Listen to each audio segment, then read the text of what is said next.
यहाँ से आगे अपन डिस्कस करेंगे प्यारे साथियों रक्त परिसंचरण तंत्र। देखो अभी तक तो अपने केवल और केवल 2 तंत्र ही डिस्कस हुए हैं, अभी रक्त परिसंचरण बाकी है, उत्सर्जन बाकी है, कंकाल बाकी है, सारे के सारे पढ़ेंगे, चिंता मत करो। आप क्लास को रोक रोक करके देख लो, एक बार में एक तंत्र देख लो, दूसरे दिन दूसरा तंत्र देख लो, तीसरे दिन तीसरा तंत्र देख लो। मैं आपको ये सारी क्लास एक साथ अवेलेबल करवा रहा हूँ आपके भले के लिए। मैं चाहता तो अलग अलग करता, लेकिन आपको ढूंढने में परेशानी होती, एक जगह मिल गया, चाहो तो एक दिन में बैठ करके बीच में गैप ले लेकर के पूरा का पूरा कॉन्सेप्ट आज ही क्लियर कर लो। मुझे 10 दिन लगे हैं आपके लिए ये सारा का सारा मैटर तैयार करने में, आपको मैं केवल और केवल 6 घंटे में दे रहा हूँ, यानी कि मेरे 10 दिनों की मेहनत मैं केवल डिलीवर कर रहा हूं आपको 6 घंटे में। आप वो 10 दिन मेहनत करते तब इतना सारा कंटेंट सीख पाते। तो आपके लिए मेहनत मैंने करी है, आपको सीधा आउटपुट दिया है, बस इसको आपको पढ़ना है 6 घंटे लगा करके, अच्छे से कॉपी में इसके नोट्स बनाने हैं। अब आ जाओ अपन रक्त परिसंचरण तंत्र के बारे में डिस्कस करते हैं। देखो पहला सवाल नहीं, सबसे पहला आपके सामने ये रक्त परिसंचरण तंत्र के बारे में है। परिसंचरण तंत्र में क्या होता है, बेसिकली हमारे शरीर में जो खून है ना, उस खून को शरीर की हर एक कोशिका तक पहुंचाया जाता है। किसके द्वारा? हृदय के द्वारा। जैसे अभी आपने पढ़ा कि हम जो ऑक्सीजन लेते हैं वो फेफड़ों में जाती है, और फेफड़ों में जाती है, और फेफड़ों से उस ऑक्सीजन को कौन लेता है? हीमोग्लोबिन। हीमोग्लोबिन किस में पाया जाता है? खून में पाया जाता है। और खून का शरीर में परिवहन तो होगा ना, क्योंकि वो ऑक्सीजन फेफड़ों से शरीर की हर एक कोशिका तक पहुंचानी है। वो पहुंचाने के लिए पूरे शरीर में रक्त का परिसंचरण करना जरूरी है, यानी रक्त को घुमाना जरूरी है शरीर में, और वो घुमाने का काम करता है आपका हृदय, जिसको आप क्या बोलते हो? दिल, है ना? दिल बोलते हो आप, प्यार की भाषा में दिल बोलते हो, साइंस की भाषा में इसको हृदय बोलते हैं। हृदय कहां पर होता है? वक्ष गुहा के अंदर। आपको इसमें लाल और नीली 2 तरीके की ब्लड वेसल्स यानी कि रक्त वाहिकाएं दिख रही होगी। इसमें लाल रंग की जो रक्त वाहिकाएं हैं उनको धमनी बोला जाता है, और नीले रंग की जो रक्त वाहिकाएं हैं उसको शिरा बोला जाता है। आगे अपन शिरा क्या होती है, धमनी क्या होती है, एक एक चीज डिस्कस करेंगे। ये आपके एनसीईआरटी के अंदर परिसंचरण तंत्र दिया हुआ है। इस परिसंचरण तंत्र में सबसे पहले आपको बता रखा है कि रक्त क्या होता है। तो सबसे पहले अपन डिस्कस कर लेते हैं रक्त के बारे में, कि हमारे शरीर के अंदर रक्त का परिसंचरण होता है, उसी से परिसंचरण तंत्र बनता है। चलो रक्त के बारे में आगे पढ़ेंगे, पहले अपन सवाल डिस्कस करते हैं। सबसे पहले पहला सवाल देखो, हृदय का मुख्य कार्य है। देखो पहले सवाल में आपसे पूछ रहा है परिसंचरण तंत्र के अंदर मुख्य अंग होता है आपका हृदय, और हृदय का मुख्य कार्य आपसे पूछ रहा है। हृदय का मुख्य काम क्या होता है? रक्त को पंप करना, यानी रक्त को शरीर के बाकी भागों में पंप करना। ये कह रहा रक्त को शुद्ध करना, ये वाला काम आपके किडनी का होता है। इसका? किडनी का। ये कह रहा श्वसन करना, ये काम आपके शरीर की हर एक कोशिका का होता है। फेफड़े जो होते हैं वो ऑक्सीजन लेते हैं, आगे जाके श्वसन होती है। रक्त का निर्माण करना, रक्त का निर्माण आपके बोन मेरो के अंदर होता है। कहाँ पर होता है? Bone marrow. बोन मेरो का मतलब हो गया अस्थि मज्जा। बोन मेरो को हिंदी में क्या बोलते हैं? अस्थि मज्जा बोलते हैं। ठीक है, अच्छा अब चलो यहाँ पे रक्त की बात आई है, तो रक्त का पूरा कॉन्सेप्ट अपन समझ लेते हैं। इधर आओ देखो,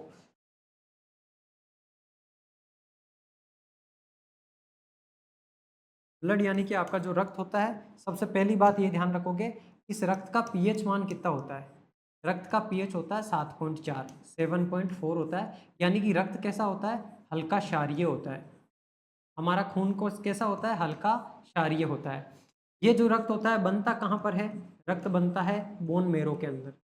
बोन मेरो का मतलब अस्थि मज्जा। अस्थि मज्जा कहाँ पर पाया जाता है? आपके जो रीढ़ की हड्डी होती है, उस रीढ़ की हड्डी के बीच में एक पतली सी नली पाई जाती है ना, लसलसा पदार्थ होता है, उसको बोला जाता है अस्थि मज्जा, बोन मेरो। उस बोन मेरो में रक्त का निर्माण होता है। रक्त के अंदर कितने भाग होते हैं, कितने पार्ट होते हैं? तो रक्त के अंदर बेसिकली 2 पार्ट होते हैं। एक पार्ट को बोला जाता है प्लाज्मा। क्या बोला जाता है? प्लाज्मा। रक्त का दूसरा भाग जो होता है वो कहलाती है कणिकाएं। क्या कहलाती है? कणिकाएं। अच्छा, इन कणिकाओं के बारे में याद रखोगे। ये कणिकाएं जो है ये रक्त का ठोस भाग है, और रक्त में कितने परसेंट पाई जाती है? 45% ये कणिकाएं पाई जाती है। ये जो प्लाज्मा होता है, ये प्लाज्मा रक्त का तरल भाग होता है। कैसा भाग? तरल भाग। और रक्त में कितने परसेंट? 55% पाया जाता है आपके प्लाज्मा। अगर खून आपका 100% है ना प्यारे साथियों, तो उस 100% में से 55% तो प्लाज्मा होता है, और 45% आपकी कणिकाएं होती है। ये बात आपको याद रखनी है।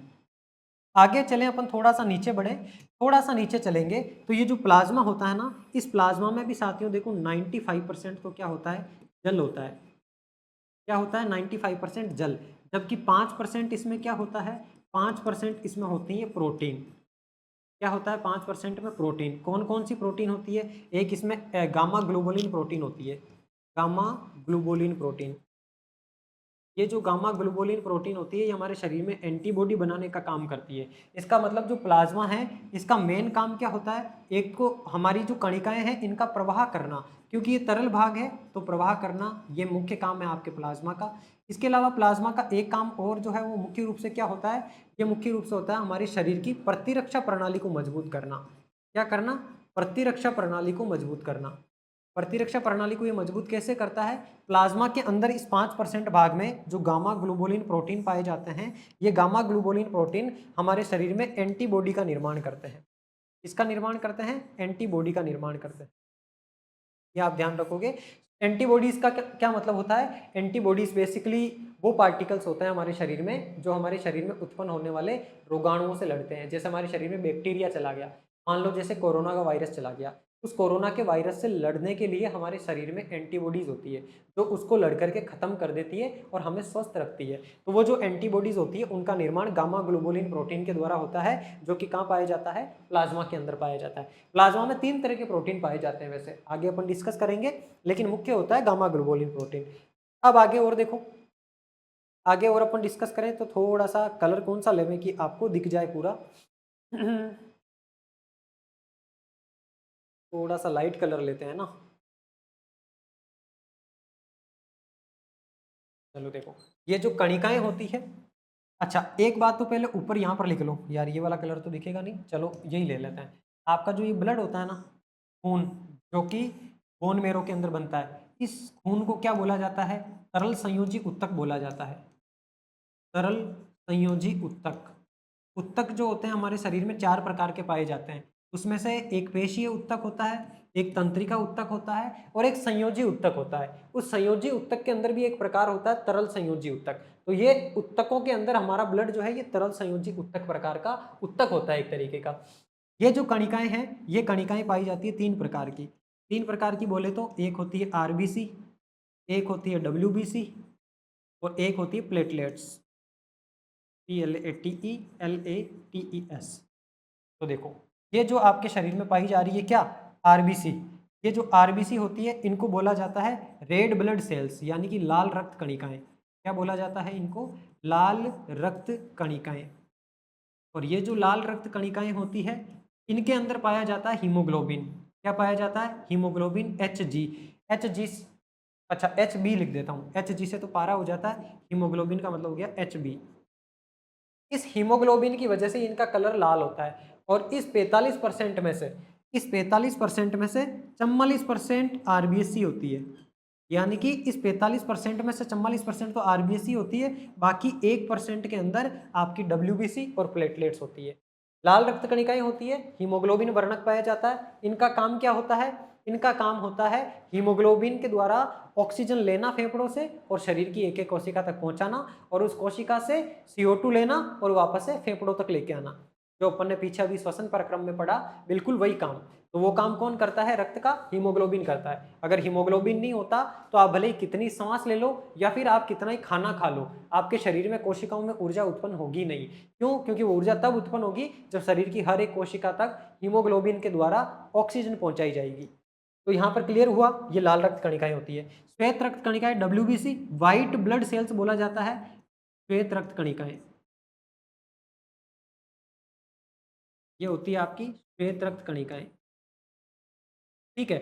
अच्छा, ये जो श्वेत रक्त कणिकाएं होती है क्या काम करती है हमारे शरीर में? तो आप हमेशा ध्यान रखोगे हमारे शरीर के अंदर साथियों, जो हमारे शरीर का इम्यूनिटी सिस्टम होता है, प्रतिरक्षा जो तंत्र होता है, प्रतिरक्षा जो प्रणाली होती है, उसको मजबूत बनाए रखने का काम करती है WBC।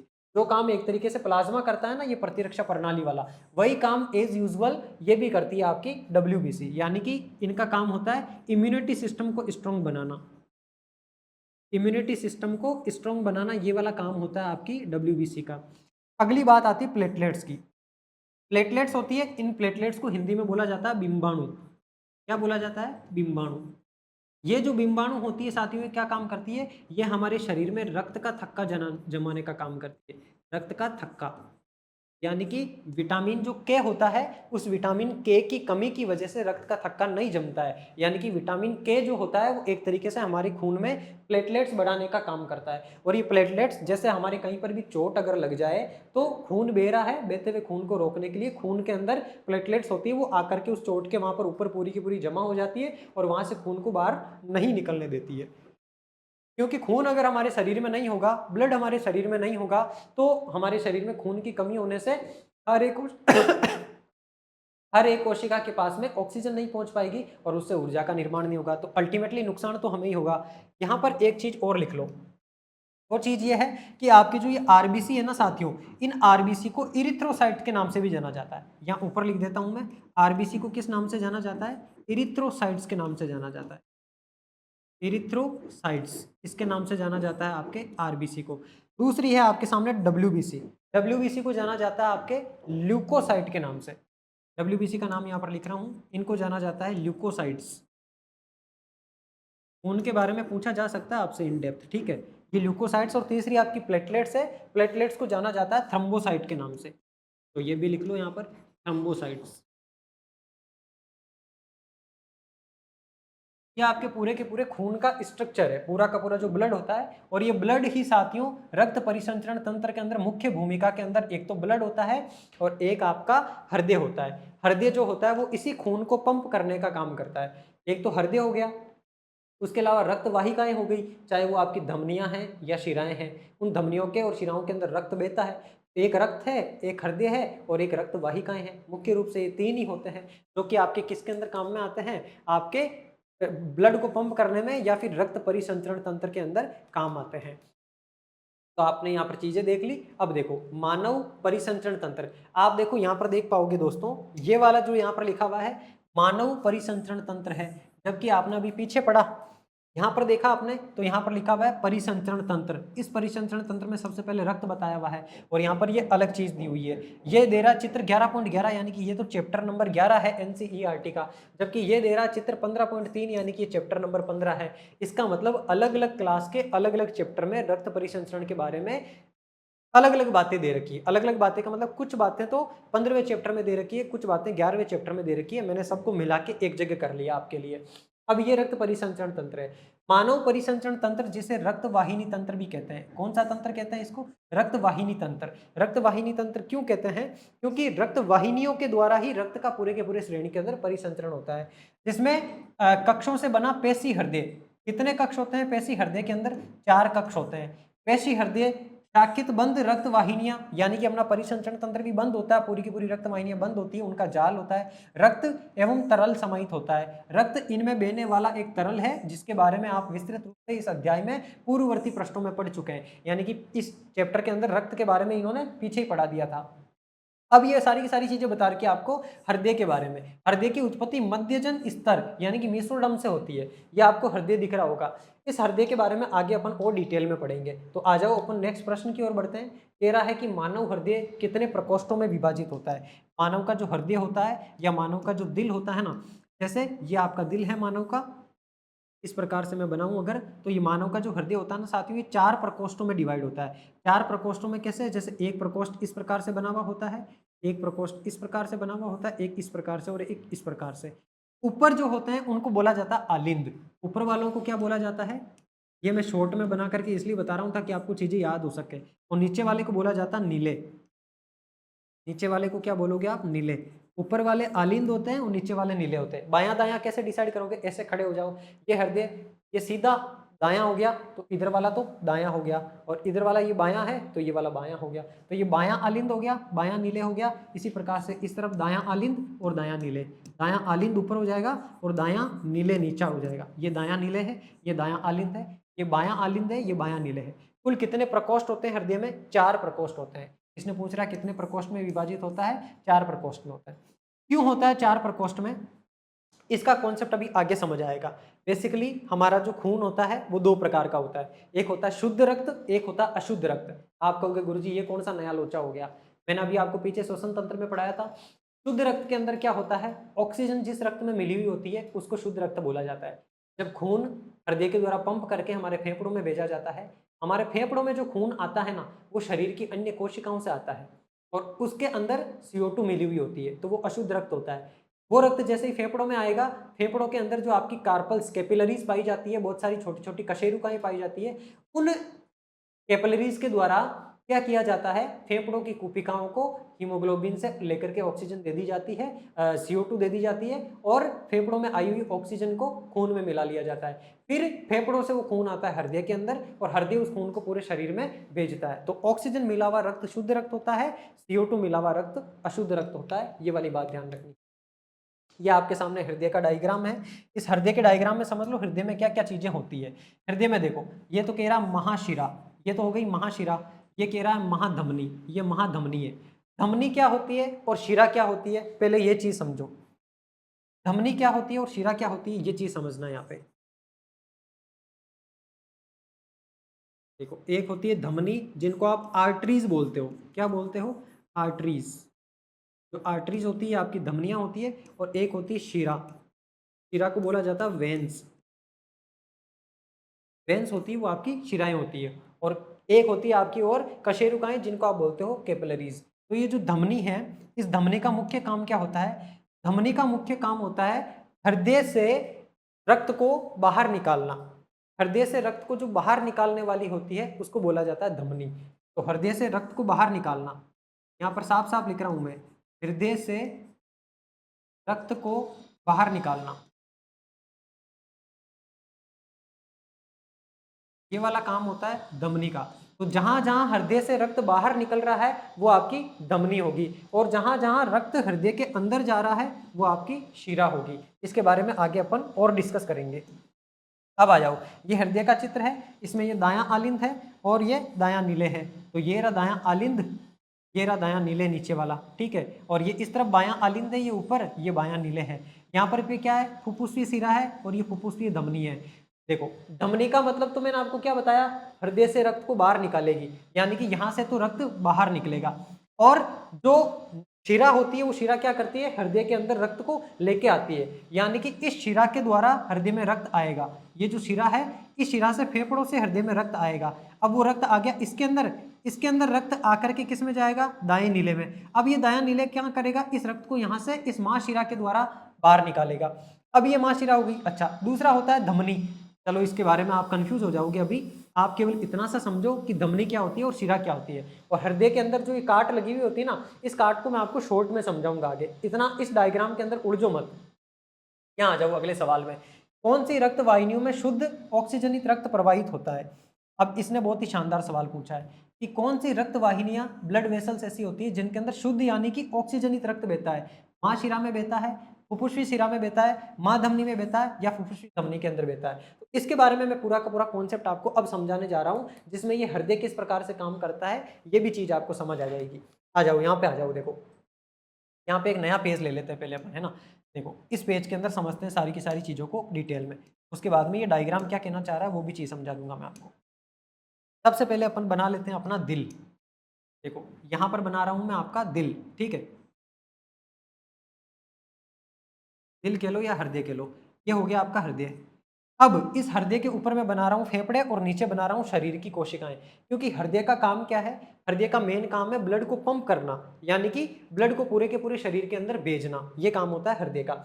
इस हृदय के 4 प्रकोष्ठ होते हैं। कितने प्रकोष्ठ होते हैं, 4, इस प्रकार से। ये 4 भाग हो गए इसके, या फिर मैं डायरेक्टली इसको ऐसे 4 भागों के अंदर बांट देता हूँ, ऐसे 4 भागों के अंदर बांट दिया। अब सुनना मेरी बात ध्यान से, यहाँ पर हैं आपके फेफड़े। क्या है, फेफड़े। फेफड़े क्यों जरूरी है, क्योंकि हृदय क्या करेगा, रक्त को फेफड़ों के पास भेजेगा, और उसके अंदर ऑक्सीजन मिलाएगा, और वो ऑक्सीजन मिला हुआ रक्त वापस से हृदय के अंदर आएगा। यानी कि हृदय जो है, यहाँ से रक्त हमने भेज दिया कहाँ पर, फेफड़ों के पास में। इसको अलग कलर से लेता हूँ ताकि आप थोड़ा सा समझ पाओ। नीचे और ले लो शरीर की कोशिकाएं, नीचे ले लो शरीर की कोशिकाएं। ये जो शरीर की कोशिकाएं है ना, इन शरीर की कोशिकाओं को किसकी जरूरत है, शुद्ध रक्त की जरूरत है। तो ये हो गई आपकी शरीर की कोशिकाएं। अब सुनना मेरी बात, ध्यान से सुनना। चलो, इस पीले कलर से लेते हैं। ये हृदय है, इस हृदय के यहाँ से रक्त भेजा जाता है किसके पास में, फेफड़ों के पास में।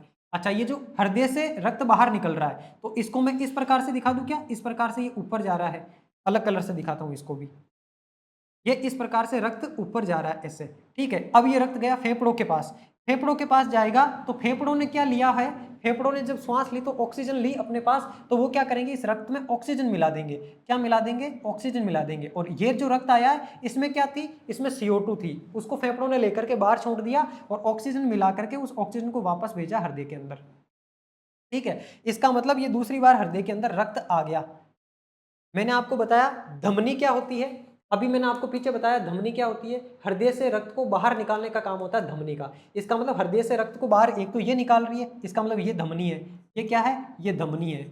लेकिन ये कैसी धमनी है, ये धमनी फेफड़ों के पास जा रही है, इसलिए इसको बोल रहे हैं फुफ्फुसीय धमनी। क्या बोल रहे हैं, फुफ्फुसीय धमनी।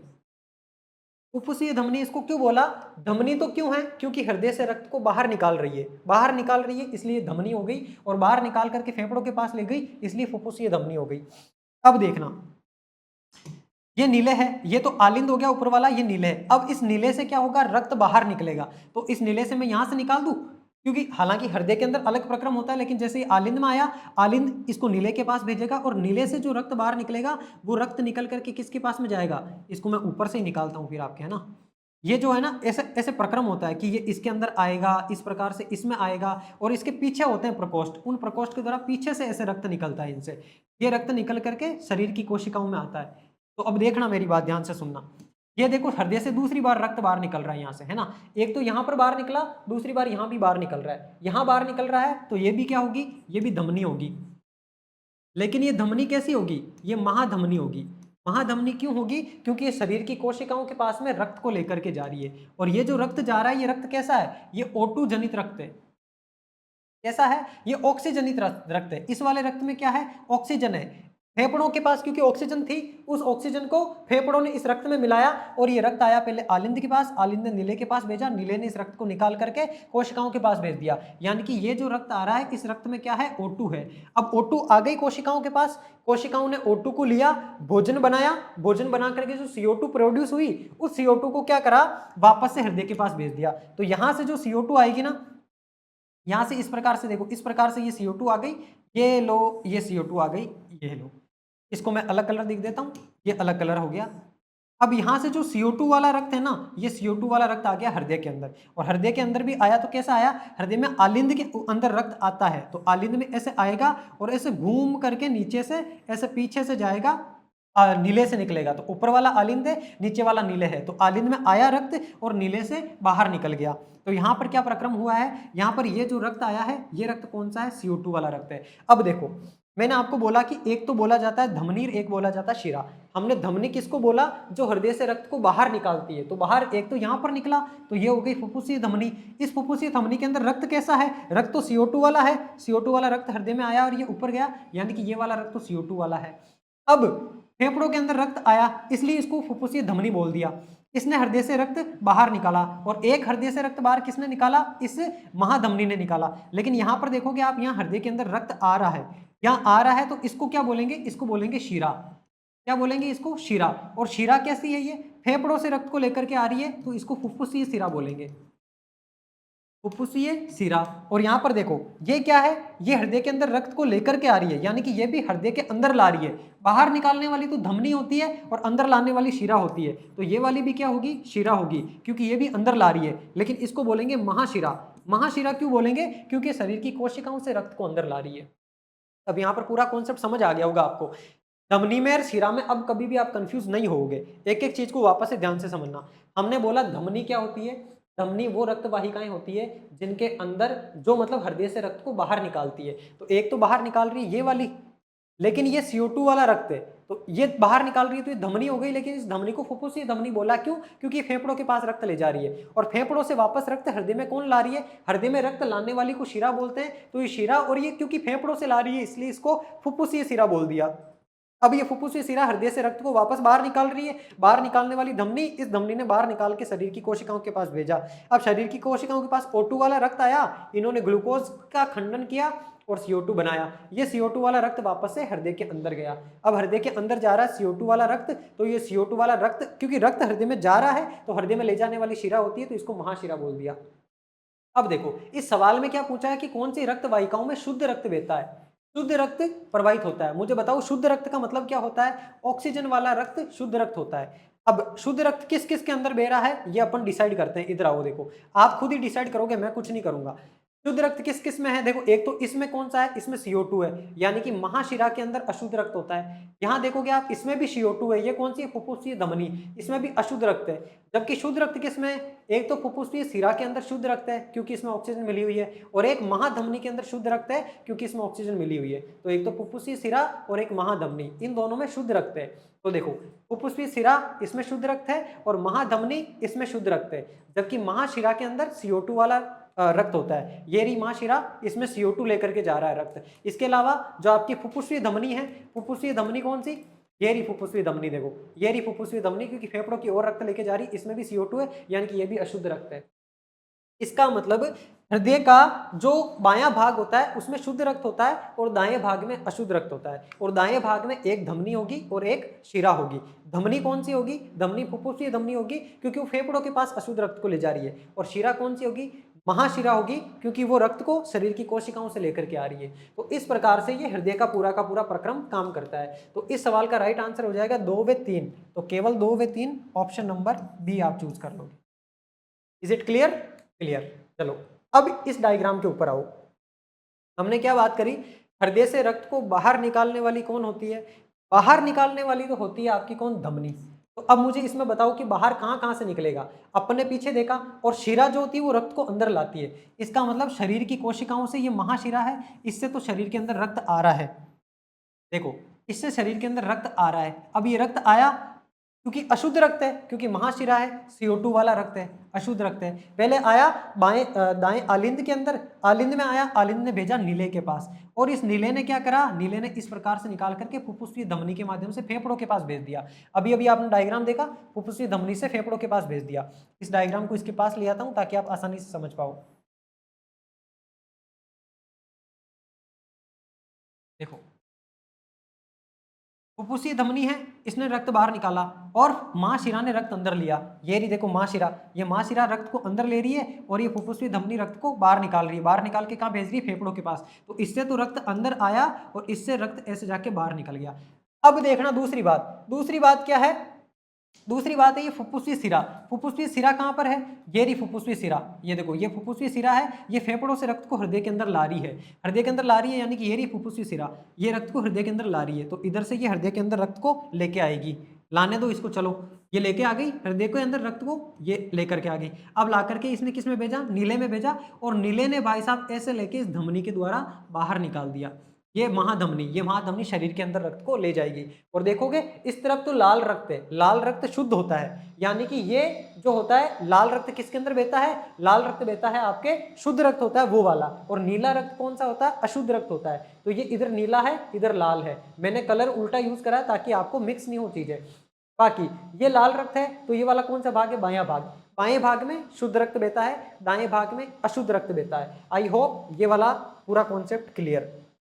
शुद्ध रक्त इस वाले पोर्शन में बहेगा क्योंकि O2 वाला पोर्शन है, ये कौन सा पोर्शन है, O2 वाला पोर्शन है। अशुद्ध रक्त इधर बहेगा, क्यों, क्योंकि ये CO2 वाला पोर्शन है।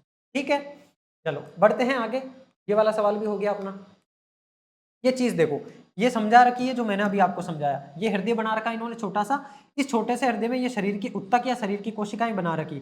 अब शरीर की कोशिकाओं से ये CO2 ली, CO2 लेकर के ये रक्त आ गया हृदय के अंदर।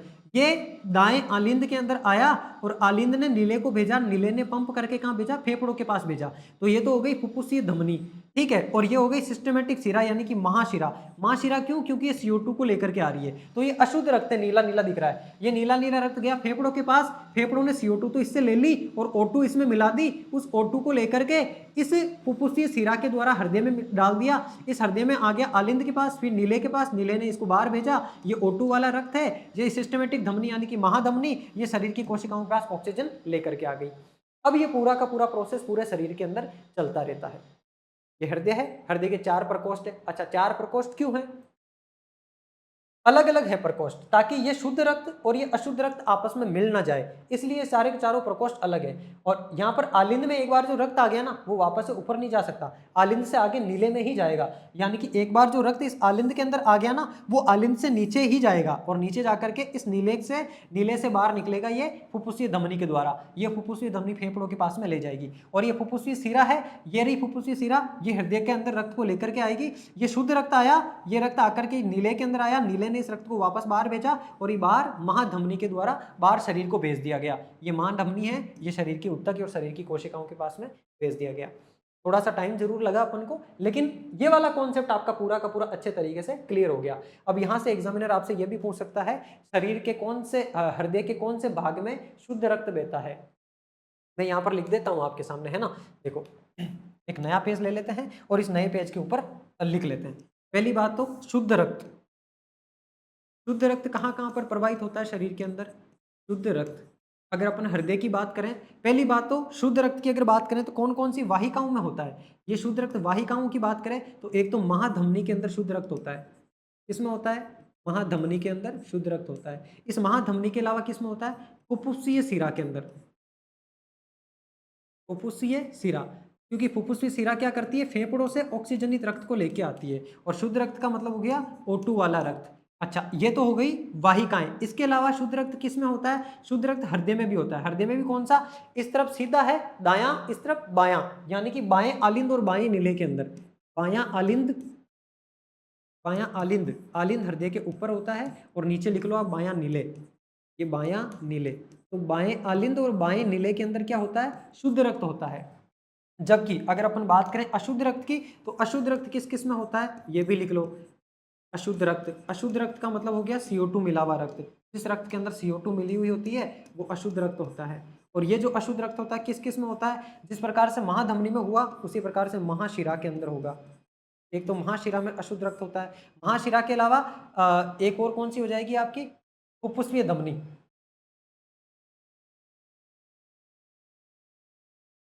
फुफ्फुसीय धमनी इनके अंदर होता है। और हृदय की बात करें तो हृदय का जो दायां भाग होता है, उस दाएं भाग के अंदर, दायां चाहे आलिंद हो चाहे दायां नीले हो, इस दाएं आलिंद में और दाएं नीले में, इन दोनों के अंदर अशुद्ध रक्त रहता है, यानी कि CO2 वाला रक्त रहता है। ये वाला कॉन्सेप्ट भी यहाँ से आपका पूरा क्लियर हो जाना चाहिए। अब आ जाओ फटाफट सवाल करते हैं। ये पहला सवाल कह रहा है, मानव शरीर में क्या होता है? दोहरा परिसंचरण, एकल, दोनों शामिल या तीसरा परिसंचरण। याद रखना, दोहरा परिसंचरण होता है मानव शरीर में। दोहरा क्यों होता है? शरीर में दो बार ही तो रक्त आता है और दो बार ही बाहर निकलता है हृदय में। कैसे होता है दो बार? यहाँ पर देखो, एक बार तो रक्त यहाँ से अंदर आया और एक बार रक्त यहाँ से अंदर आया। यानी कि एक बार जब रक्त अशुद्ध रक्त आया वो आकर के बाहर निकला, यानी कि एक परिसंचरण तो ये हो गया। एक परिसंचरण तो कौन सा हो गया? अशुद्ध रक्त आया और बाहर निकल गया। दूसरा परिसंचरण शुद्ध रक्त आया और बाहर निकल गया, तो दोहरा परिसंचरण होता है। और मानव का जो परिसंचरण होता है इसको बंद परिसंचरण भी बोलते हैं। कौन सा? बंद परिसंचरण भी बोलते हैं। आप कहोगे गुरुजी बंद का मतलब क्या है? बंद का मतलब है कि ये जितनी भी नलिकाएं होती है या जितना भी सिस्टम होता है पूरा का पूरा बंद होता है। मुझे एक बात बताओ, कहीं से भी टूटा हुआ है क्या? टूटा हुआ कहीं से भी नहीं है। ये जो महाधमनी होती है, महाधमनी आगे जाके छोटे छोटे कैपिलरीज में डिवाइड होती है और वो कैपिलरीज शरीर की एक एक कोशिका के पास में रक्त पहुंचाती है। बाकी ये पूरा का पूरा बंद होता है, खुला कहीं से भी नहीं। अगर खुला होगा तो खून बाहर निकल जाएगा। चलो आगे देखते हैं। अच्छा, जो दोहरा परिसंचरण होता है उसमें एक तो होता है आपके फुफ्फुसीय परिसंचरण, जिसको पल्मोनरी सर्कुलेशन बोलते हैं। हृदय से फेफड़ों तक रक्त लाना, ये हृदय के अंदर से फेफड़ों में रक्त लाते हैं और ऑक्सीजन ग्रहण करवाते हैं। उसको ऑक्सीजन ग्रहण करवा के वापस फेफड़ों में हृदय में भेज देते हैं। दूसरा पारंपरिक संचरण, हृदय से पूरे शरीर में ऑक्सीजन युक्त रक्त को भेजना, यानी कि हृदय से रक्त को पूरे के पूरे शरीर में भेजना, तो ये दूसरा परिसंचरण हो जाता है। एक तो हो गया फेफड़ों तक रक्त को लेके आना। फेफड़ों तक लेके कौन आ रहा है? फेफड़ों तक लेके आ रहे हैं, ये देखो, ये रहे, ये हृदय के अंदर लाए, हृदय से फेफड़ों के पास में लेके आ गए। और दूसरा फेफड़ों से हृदय के पास और हृदय से पूरे शरीर के पास भेज दिया। तो ये हृदय से पूरे शरीर में ऑक्सीजन भेज दिया, दूसरा परिसंचरण। तो दोहरा परिसंचरण होता है। मानव परिसंचरण तंत्र का भाग नहीं है। रक्त वाहिकाएं, ब्लड वेसल्स होती है क्या? बिल्कुल, ब्लड वेसल्स मानव रक्त का भाग होती है। लिम्फ यानी कि लसिका, लसिका भी भाग होती है और हृदय भी भाग होता है, लेकिन कूपिकाएं नहीं होती है। कूपिकाएं यानी कि अल्वोलेली, एल्वियोली, ये एल्वियोली अपन ने कहां पर पढ़ी थी? ये अपन ने श्वसन तंत्र के अंदर पढ़ी थी। कहां पर पढ़ी थी? श्वसन तंत्र के अंदर। तो जो एल्वियोली होती है वो कहाँ पाई जाती है? श्वसन तंत्र में पाई जाती है। बाकी रक्त वाहिकाएं, लसिका और हृदय। आप कहोगे गुरुजी लसिका क्या होती है? थोड़ा सा आ जाओ, लसिका के बारे में जान लो। लसिका क्या होती है? जैसे देखो, हमारा ये जो हृदय से खून आता है ना, ये हमारे शरीर की कोशिकाओं के पास आया। अब कोशिकाओं ने क्या करा? इस खून को, रक्त को लसिकाओं को दे दिया, और ये लसिकाएं आगे जाकर के उस खून का शुद्धिकरण करने का, या खून में से कुछ अशुद्धियां होती है उनको पसीने के द्वारा बाहर निकालने का काम करती है। तो ये लसिका तंत्र होता है, पूरा का पूरा लिम्फ सिस्टम पाया जाता है। ये लिम्फ वेसल्स है, ये लिम्फ नोड है, ये लिम्फ फ्लो है। इस प्रकार से ये तो आपने देख लिया हृदय है। ये ब्लू वाला भाग अशुद्ध रक्त है और रेड वाला भाग शुद्ध रक्त है। और ये सिस्टमैटिक कैपिलरी नेटवर्क है, ये पूरा का पूरा कैपिलरी नेटवर्क है यहाँ पर, जो रक्त को, ऑक्सीजनित रक्त को लाता है और उसमें से ऑक्सीजन लेकर के शरीर के भागों तक पहुंचाता है। तो ये लसिका होती क्या है? ये अन्य प्रकार का द्रव है जो वहन में सहायता करता है। वहन का मतलब परिवहन, यानी कि रक्त परिसंचरण में सहायता करता है। इसका मतलब जो लसिका है ये भी मानव परिसंचरण तंत्र का हिस्सा है। इसके बारे में पूरी डिटेल लिखी हुई है, आप पढ़ लेना। बाकी इसका मुख्य काम क्या होता है ये समझ लो। एक तो ये जो कैपिलरीज रक्त को लेकर के आती है, इस रक्त को लेकर के शरीर की हर एक कोशिका तक पहुंचाना, और एक तरीके से इसका ये भी काम होता है कि शरीर में जो हानिकारक पदार्थ होते हैं उनको पसीने के माध्यम से शरीर से बाहर निकाल देना। ये जो हरे कलर का दिख रहा है, ये पूरा का पूरा आपके क्या है? ये लसिका तंत्र है। लिम्फ सिस्टम पाया जाता है शरीर के अंदर, लसिका तंत्र अलग से पाया जाता है। कभी टाइम मिलेगा तो लसिका तंत्र के बारे में अपन अलग से डिस्कस करेंगे। इसके बारे में डिटेल में सवाल आपसे नहीं पूछे जाते हैं। बस ये ध्यान रख लो कि लसिका जो है वो रक्त परिसंचरण तंत्र का भाग होता है। और ये जो हरा हरा आपको पूरा दिख रहा है ना, ये हरी हरी दिख रही है, ये सारी की सारी ये हरी हरी लसिका तंत्र का भाग होता है। ये शरीर में जगह जगह पर फैली होती है। शरीर की सबसे बड़ी रक्तवाहिका निम्न में से कौन सी होती है? सबसे बड़ी रक्तवाहिका कौन सी होती है? तो आपको पता है, ऑक्सीजनित रक्त जो होता है वो शरीर को पहुंचाना होता है। यानी कि हृदय पंप करेगा रक्त को और वो रक्त जाएगा शरीर की हर एक कोशिका तक। तो जो महाधमनी होती है, ये महाधमनी सबसे बड़ी होती है। सबसे बड़ी भी होती है और मोटी भी होती है। यानी कि ऐसे मोटी होती है ये, इसकी मोटाई ज़्यादा होती है क्योंकि इसमें ब्लड का फ्लो ज़्यादा होता है। ऑक्सीजनित रक्त है तो शरीर, हृदय को पंप करके इसको शरीर की हर एक कोशिका तक भेजना होगा। और फिर दूसरी बात होती है कि हर एक कोशिका से रक्त को वापस लेकर के आना। तो जो आपकी शिरा होती है, जिसको आप बोलते हो क्या? महाशिरा। उस महाशिरा का तो निर्माण इस प्रकार से हो रखा होता है कि वो रक्त को एक ही डायरेक्शन में लेकर के जाती है। यानी कि कोशिकाओं से कार्बन डाइऑक्साइड वाले रक्त को हृदय के अंदर लेकर के जाती है। जबकि ये महाधमनी होती है, मोटी होती है और ये शरीर कर तक ऑक्सीजन वाला रक्त ले जाने का काम करती है। आरबीसी का जीवन काल कितना होता है? अभी मैंने आपको जब सवाल शुरू करा था, आरबीसी रेड ब्लड सेल्स, जिनको इरिथ्रोसाइट्स के नाम से जाना जाता है, 120 दिन इनका जीवन काल होता है। और जब ये मरती है तब कहाँ जाकर के मरती है? प्लीहा के अंदर मरती है जाकर के। प्लीहा का मतलब हो गया स्प्लीन। स्प्लीन प्लीहा में मर जाती है और इस प्लीहा से फिर ये यकृत के पास पहुंच जाती है। यकृत के पास पहुंच करके ये क्या बना लेती है? ये बिलरुबिन बना देती है। बिलरुबिन नामक पित्त वर्णक बना लेती है। और ये बिलरुबिन जो होता है ये पाचन तंत्र में छोड़ करके शरीर से बाहर निकाल दिया जाता है। अगला है, निम्न में से कौन सा एक सुमेलित है? Coronary attack. देखो, कोरोनरी अटैक का मतलब संवहनीय विस्फारण होता है क्या? एथीरोस्क्लेरोसिस का मतलब धमनियों में अवरोध होता है क्या? हाइपरटेंशन का मतलब निम्न रक्तचाप, और हाइपोटेंशन का मतलब हृदयघात। तो देखो, हाइपोटेंशन का मतलब होता है निम्न रक्तचाप, निम्न रक्तचाप का मतलब लो बीपी। लो बीपी जो होता है उसको बोला जाता है हाइपोटेंशन। लो ब्लड प्रेशर होता है उसको हाइपोटेंशन बोला जाता है। और जो आपके हृदयघात का मतलब बीपी का बढ़ जाना, यानी कि हाइपरटेंशन। ये जो हाइपरटेंशन होता है ये हाई बीपी की वजह से होता है, ये होता है हृदयघात। हाइपरटेंशन यानी कि बीपी ज्यादा हो जाने की वजह से कभी कभी अटैक आ जाता है ना, तो वो बीपी ज्यादा आने की वजह से आता है, उसको हाइपरटेंशन बोलते हैं। एक है आपके सामने कोरोनरी अटैक। कोरोनरी अटैक का मतलब क्या होता है साथियों? कोरोनरी का मतलब क्या है? देखो, दो चीजें होती है, एक होती है पल्मोनरी, एक होता है कोरोनरी। पल्मोनरी और एक होता है कोरोनरी। इन दोनों का मतलब समझना। कोरोनरी, पल्मोनरी का मतलब होता है, पल्मोनरी का नाम जहां पर भी आ जाए इसका सीधा सीधा संबंध आप लगा लोगे किससे? फेफड़े से।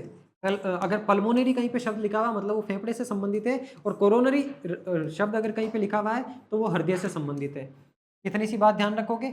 अच्छा, कोरोनरी अटैक, कोरोनरी अटैक का मतलब हो गया हृदय के अंदर अटैक। हृदय में जो अटैक आता है वो किस वजह से आता है? जो अपनी धमनियां होती है, उन धमनियों में जब कोलेस्ट्रॉल जमा हो जाता है, उन धमनियों में जब अवरोध उत्पन्न हो जाता है और हार्ट तो पंप करता है लेकिन वो खून आगे नहीं जा पाता, तो हार्ट बेचारा पंप कर करके परेशान होकर के थक हार के कंप्लीट शांत हो जाता है। उसको बोला जाता है कर्मोनरी अटैक, कोरोनरी अटैक। तो कोरोनरी अटैक का मतलब क्या होता है, धमनियों में अवरोध की वजह से हार्ट के ऊपर अटैक आना, वो कोरोनरी अटैक कहलाता है। जबकि ये कह रहा है संवहनीय विस्फारण। संवहनीय विस्फारण का मतलब नहीं होता ये, संवहनीय विस्फारण का मतलब तो होता है, मतलब ये संवहनीय विस्फारण एक अलग चीज है, बाकी ये कोरोनरी अटैक अलग चीज है। कोरोनरी अटैक का सीधा संबंध, तो ये वाला तो सम्मिलित नहीं है, पहला तो सम्मिलित नहीं है, ये वाला भी सम्मिलित नहीं है, क्योंकि इसका मतलब ये होता है, इसका मतलब ये होता है। फिर सम्मिलित कौन सा है, केवल और केवल बी सम्मिलित है। इसको बोला जाता है एथेरोस्क्लेरोसिस, यानी कि धमनियों में अवरोध। धमनियों में जो नॉर्मल अवरोध उत्पन्न हो जाता है, जिसकी वजह से खून को आगे जाने में थोड़ी सी दिक्कत होती है, वो होता है आपके एथेरोस्क्लेरोसिस, ये धमनियों में अवरोध। ये आया हुआ सवाल है ना, ये पूछा हुआ सवाल है। और ये कोरोनरी अटैक का मतलब होता है कि धमनियों में अवरोध की वजह से हृदय के ऊपर आघात आना या हृदय का फेल हो जाना, वो कोरोनरी अटैक कहलाता है। जबकि संवहनीय विस्फारण अलग चीज होता है, अभी एग्जैक्ट मेरे माइंड में आ नहीं रहा है कि होता क्या है, बाकी ये मैं आपको बोली कमेंट बॉक्स में बता दूंगा। आप में से कोई साथी जानता हो संवहनीय विस्फारण का मतलब क्या होता है, तो मुझे कमेंट बॉक्स में कमेंट करके बता देना, बाकी मैं आपको कमेंट पिन करवा दूंगा इसका संवहनीय विस्फारण क्या होता है। आगे देखो, एक स्वस्थ वयस्क पुरुष में हीमोग्लोबिन की सामान्य मात्रा कितनी होती है। अब यहाँ पर कुछ 3-4 चीजें जानने की। सबसे पहली चीज कि एक स्वस्थ मनुष्य में रक्त कितना होता है। रक्त एक स्वस्थ मनुष्य में होता है साथियों आपके लगभग 5 से लेकर के 7 लीटर के बीच में। 5 लीटर भी हो सकता है, 6 लीटर भी हो सकता है, या 7 लीटर भी हो सकता है, यानी कि मिनिमम 5 और मैक्सिमम 7, इसके बीच में, मनुष्य के बीच में स्वस्थ मनुष्य के अंदर रक्त होता है। और इस रक्त की अगर पीएच की बात करें तो रक्त का पीएच कितना होता है, तो 7.4 रक्त का पीएच होता है। अब इस रक्त के अंदर क्या पाया जाता है, इस रक्त में पाया जाता है हीमोग्लोबिन। हीमोग्लोबिन ये कह रहा है कि एक स्वस्थ मनुष्य में हीमोग्लोबिन की सामान्य मात्रा कितनी होती है। तो हीमोग्लोबिन साथियों प्रति 100 ml के अंदर 13 से 18 ग्राम हीमोग्लोबिन होता है स्वस्थ पुरुष के अंदर। आपने देखा होगा हीमोग्लोबिन मेजर करके, लड़कियों के अंदर हीमोग्लोबिन की मात्रा 8 से 12 के बीच में होती है, और लड़कों के अंदर कितनी होती है, 13 से 18 के बीच में होती है। और गर्ल्स के अंदर, क्योंकि गर्ल्स में पीरियड्स आते हैं, पीरियड्स की वजह से उनमें एनीमिया होता है, ब्लड की कमी होती है। ब्लड की कमी होगी मतलब हीमोग्लोबिन की भी कमी होगी। इस वजह से गर्ल्स के अंदर मेन रीजन होता है पीरियड्स। पीरियड्स की वजह से उनके अंदर हीमोग्लोबिन की मात्रा कम होती है, और बहुत बार एनीमिया की भी शिकार हो जाती है कुछ गर्ल्स, अगर वो खाने पीने का प्रॉपर ध्यान ना रखे तो। इस वजह से लड़कियों को बोला जाता है कि आपको अनार खाना चाहिए, है ना, आपको चुकंदर खाना चाहिए, जिससे कि आपका खून बढ़े, खून आपका और ज्यादा बने, जिससे आपकी हीमोग्लोबिन की मात्रा बढ़े। कुछ लोग होती है, कुछ गर्ल्स ऐसी होती है जिनमें हीमोग्लोबिन की कमी हो जाती है और वो बेहोश भी हो जाती है। उसके पीछे रीजन होता है कि हीमोग्लोबिन कम हो गया। हीमोग्लोबिन कम हो गया तो शरीर की हर एक कोशिका तक ऑक्सीजन पहुंच नहीं पाएगी। हर एक कोशिका तक ऑक्सीजन नहीं पहुंचेगी तो शरीर अच्छे तरीके से काम करेगा नहीं और आदमी बेहोश हो जाएगा। तो वो वाला किस्सा होता है। बाकी 13 से 18 के बीच में होता है पुरुष के अंदर, और महिलाओं के अंदर होता है 8 से 12 के बीच में। यानी कि प्रति 100 ml के अंदर 8 से 12 ग्राम क्या होता है, हीमोग्लोबिन होता है महिलाओं के अंदर, और 13 से 18 ग्राम होता है पुरुषों के अंदर। एक स्वस्थ मनुष्य का रक्त दाब कितना होता है, रक्त दाब की बात कर रहा है, यानी कि ब्लड प्रेशर कितना होता है। आपने देखा होगा मैक्सिमम तो 120 हो सकता है और मिनिमम 80 हो सकता है। तो 120 80 होता है, ये mm प्रति hg, hg का मतलब होता है पारा, तो प्रति मिलीमीटर, मिलीमीटर प्रति पारा, इस प्रकार से इसको बोला जाता है मिलीमीटर प्रति पारा। ये 120 मैक्सिमम और 80 मिनिमम हो सकता है क्या, मनुष्य का रक्तचाप। रक्तचाप को किससे मापा जाता है, स्पाइग्नोमेनोमीटर, स्पाइग्नोमेनोमीटर,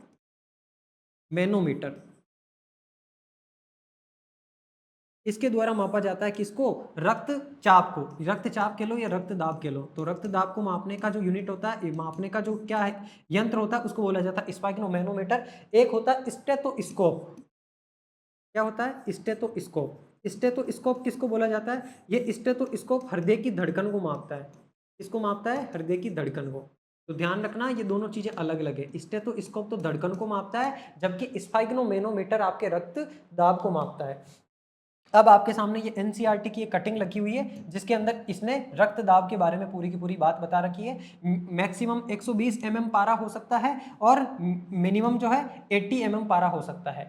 ये रक्त दाब के बारे में पूरी चीज दी हुई है, और यहाँ पर स्पाइग्नोमेनोमीटर नामक यंत्र के माध्यम से रक्त दाब को मापा जाता है। ये बात भी लिखी हुई है, ये चीजें मैंने आपको बता दी। इसको पढ़ना चाहो PDF मिलेगी, पढ़ लेना आराम से, मैंने चीजें एक्सप्लेन कर दी है। अच्छा, इसमें दो चीजें होती है, एक होता है नीले का प्रकुंचन और एक होता है नीले का अनुशीतलन। नीले इसलिए बोला है क्योंकि हृदय से रक्त जो बाहर निकलता है ना, वो नीले से ही निकलता है। आलिंद से तो हृदय में रक्त आता है और नीले से रक्त बाहर निकलता है। अगर ये पूछ ले कि शिरा नीले से जुड़ी हुई होती है या फिर आलिंद से जुड़ी हुई होती है, तो मैंने आपको क्या बताया कि धमनी जो होती है वो हृदय से रक्त को बाहर निकालने का काम करती है, और बाहर निकालने का काम धमनी कर रही है। इसका मतलब धमनी जो है वो एक धमनी तो महाधमनी है, वो तो बाएं आलिंद से जुड़ी होगी आपके, और जो आपकी महाशिरा है वो किससे जुड़ी होगी, वो दाएं आलिंद से जुड़ी होगी। इस प्रकार से दोनों चीजें आपस में जुड़ी हुई होती है। और ये कह रहा है कि नीले अनुशीतलन, नीले अनुशीतलन में जैसे हृदय पंप करता है ना, हृदय पंप करता है, तो हृदय ने जैसे पंप किया, तो जब पंप कर रहा है ना, छोड़ रहा है ना रक्त को, उसको बोला जाता है नीले प्रकुंचन। नीले प्रकुंचन यानी कि रक्त को छोड़ दिया, और जैसे ही हृदय वापस से शिथिल पड़ रहा है उसको बोला जाता है नीले अनुशीतलन। तो अनुशीतलन के टाइम तो 80 mm आना चाहिए, और जब खून को छोड़ा जाता है रक्त वाहिनियों के अंदर तब 120 mm आना चाहिए। यानी कि जब खून आ रहा हो इसके अंदर उस टाइम तो 120 mm आना चाहिए, और जब खून रुक गया हो यानी कि हृदय अपनी जगह पर रुक गया हो, क्योंकि हृदय ऐसे ऐसे पंप करता है ना, तो ऐसे पंप कर दिया, अब वापस से ऐसे अनुशीतलन होगा उसका। अनुशीतलन के टाइम में 80 mm आना चाहिए कितना, रक्त दाब, और 120 आना चाहिए जब रक्त उसके अंदर प्रवाहित होता है उस टाइम। हृदय की पेशियां कैसी होती है, हृदय की पेशियां अनैच्छिक और रेखित होती है। कैसी होती है, अनैच्छिक होती है और रेखित होती है। आप कहोगे गुरुजी अनैच्छिक का मतलब क्या है, मैंने आपको भी पीछे बताया कि हमारे शरीर में 4 प्रकार के उत्तक पाए जाते हैं। उन 4 प्रकार के उत्तक में एक तो होता है आपका कौन सा उत्तक, एक पेशीय उत्तक होता है, एक होता है आपके तंत्रिका उत्तक, एक होता है आपके कौन सा संयोजी उत्तक। संयोजी उत्तक का एक प्रकार होता है आपके रक्त। उसी प्रकार से जो पेशीय उत्तक है, पेशीय उत्तक का मतलब शरीर में बहुत सारी पेशियां पाई जाती है, जैसे आपकी कंकाल पेशियां हैं, आपकी हृदय की पेशियां हैं, आपकी आंतों की पेशियां हैं। ये 3 अलग अलग प्रकार की पेशियां पाई जाती है। तो इसमें जो 3 अलग अलग प्रकार की पेशियां हैं उसमें से जो हृदय की पेशियां होती है ये अनैच्छिक होती है। अनैच्छिक मतलब इनको हम अपनी इच्छा से नहीं दौड़ा सकते। मुझे एक बात बताओ, आप अगर अभी ये चाहो कि आपका हृदय धड़कना बंद कर दे, बंद कर देगा क्या? आपकी इच्छा से आपका हृदय काम करेगा क्या? नहीं। यानी कि हृदय की जो पेशियां हैं वो अपने आप काम करती है, वो स्वैच्छिक होती है। जैसे आपने खाना खा लिया और आप चाहो कि आपका खाना आमाशय के अंदर या ग्रास नली के अंदर ही अटक करके रह जाए, नीचे नहीं जाए, तो ऐसा होगा क्या? नहीं। वो ग्रास नली में जाएगा नीचे, क्योंकि उनमें प्रकुंचन होता रहता है, संकुचन होता रहता है अपने आप। वो स्वैच्छिक पेशियां हैं। तो जो स्वैच्छिक पेशियां होती है अपनी इच्छा से काम करती है, उनको क्या बोला जाता है, ऐच्छिक या फिर स्वैच्छिक, जिनको हम अपनी इच्छा से काम करवाते हैं। और अनैच्छिक का मतलब होता है जिनको हम अपनी इच्छा से काम नहीं करवा सकते। तो जो अनैच्छिक पेशियां होती है वो हृदय की पेशियां होती है, और वो रेखित भी होती है। रेखित का मतलब इस प्रकार से लंबी रेखाओं के अंदर होती है। ठीक है, ये रेखाओं के अंदर पेशियां होती है। अब यहाँ पर मैं पेशियों के बारे में थोड़ी सी आपको बात बता देता हूँ। ये एनसीईआरटी की कटिंग है आपके सामने। एक तो होती है आपकी कंकाल पेशियां। कंकाल पेशियां होती है स्केलेटन मसल्स, यानी कि आपकी जो हड्डियों से जुड़ी हुई पेशियां होती है। जैसे आपका ये हाथ है, इस हाथ के यहाँ पर जो जुड़ी हुई पेशियां है ना, इस हड्डी से अटैच है। इस हाथ के अंदर जैसे हड्डियों से अटैच जो पेशियां है ना, ये पेशियां कौन सी कहलाती है, कंकाल पेशियां कहलाती है। और ये स्वैच्छिक होती है। स्वैच्छिक यानी कि वॉलंटरी। इनको हम अपनी इच्छा से मूवमेंट करवा सकते हैं। जैसे मैं चाहूं तो हाथ को हिला सकता हूं, मैं चाहूं तो ऊपर नीचे कर सकता हूं, मेरी इच्छा से कर सकता हूं, यानी कि ये स्वैच्छिक है, वॉलंटरी है। तो ये कंकाल पेशियां हैं, स्वैच्छिक। दूसरी होती है हृदय की पेशियां। हृदय की पेशियां जिनको कार्डियक मसल बोला जाता है, ये केवल और केवल किस में पाई जाती है, ये केवल और केवल हृदय के अंदर ही पाई जाती है। आप कहते हो ना मसल ग्रोथ, मसल का मतलब होता है पेशियां, मसल को हिंदी में बोला जाता है पेशियां। तो ये जो पेशीय उत्तक होते हैं अलग अलग प्रकार के, वही है। और ये कैसी होती है, हृदय की अनैच्छिक होती है। अनैच्छिक मतलब अपनी इच्छा से काम नहीं करती है, ये वो उनकी खुद की इच्छा से काम करती है, हम उनको रोक नहीं सकते। एक होती है मृदु पेशियां, जिनको स्मूथ मसल बोला जाता है। ये आंतरिक अंगों में होती है, जैसे आपके यकृत में है, जैसे आपके आमाशय में है, जैसे छोटी आंत में है, जैसे ग्रास नली में है। तो अंदरूनी जो अंग है उनके अंदर पाई जाने वाली पेशियां होती है आपकी मृदु पेशियां, ये भी अनैच्छिक होती है। हृदय की पेशियां रेखित होती है। हृदय की पेशियों के सामने लग देता हूं, कैसी होती है, रेखित होती है। तो हृदय की पेशियां भी रेखित होगी, और आपकी जो कंकाल पेशियां हैं ये भी रेखित होगी। जबकि आपकी जो मृदु पेशियां होती है ये अरेखित होती है। कैसी होती है, ये अरेखित होती है। अब देखो, कंकाल पेशियां हाथ पैर की मांसपेशियों में पाई जाती है, दौड़ते समय उपयोग होता है। हृदय की पेशियां केवल हृदय में पाई जाती है, हृदय की जो दीवारें हैं नीले और आलिंद की, उसके अंदर। और आपकी जो मृदु पेशियां हैं ये आपकी आंतों में, पेट में, रक्त की वाहिकाएं, ये सारी की सारी मृदु पेशियां होती है। अब यहाँ पर आपका तंत्र कौन सा कंप्लीट हो गया, यहाँ पर आपका परिसंचरण तंत्र कंप्लीट हो गया।